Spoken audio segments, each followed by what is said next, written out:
Ağız badri. Darabaların otu bu stada kalanların otu tu bana stada kellim onna hayatım tu tabanları tutak da zaboy bola tura razı tu buranta küste tüyat razı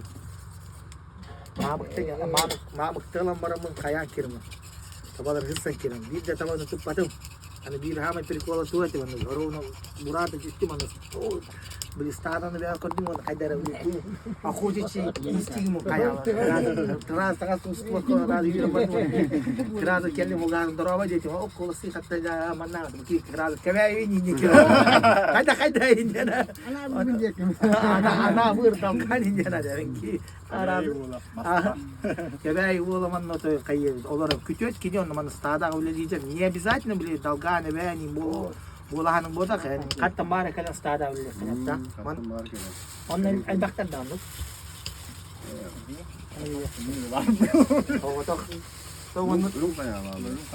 kaya bağlı hatta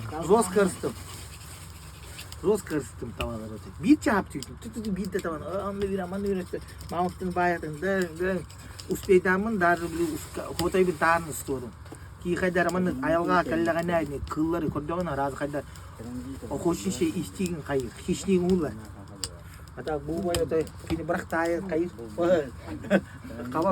kavar ikini razı da ikini da razı ikini kayat ali ana tavalar tok ustarı tok birbirinin bu turgelina paçano moha tugayn kayani karakin tehek beni böyle Hareketler, kayatan orang aman boleh saya nota ikrene işe asta. Hatta kimler manna stada manna pernosnoy manna jelen olurlar da.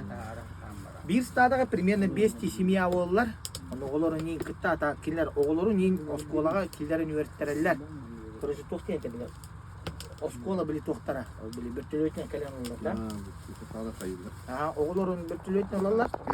Ha Tıkaysan ya, Ağustos kalanlar oğulları, onu bile hayır onlar kalanlar üniversitenin yolu bütün kalan. Onu stada bile kasın oğulları işte. Evet, bakayım. 5 yıl oldu da. Bu ne?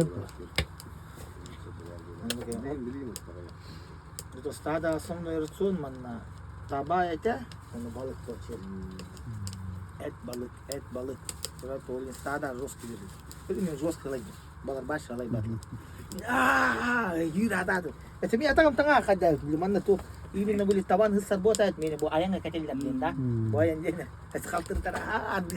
Ane tara Allah. Ay manday men be roz kubul tu ada. Man geri da.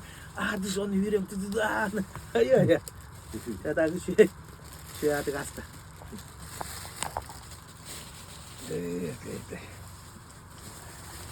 Yeni yakayı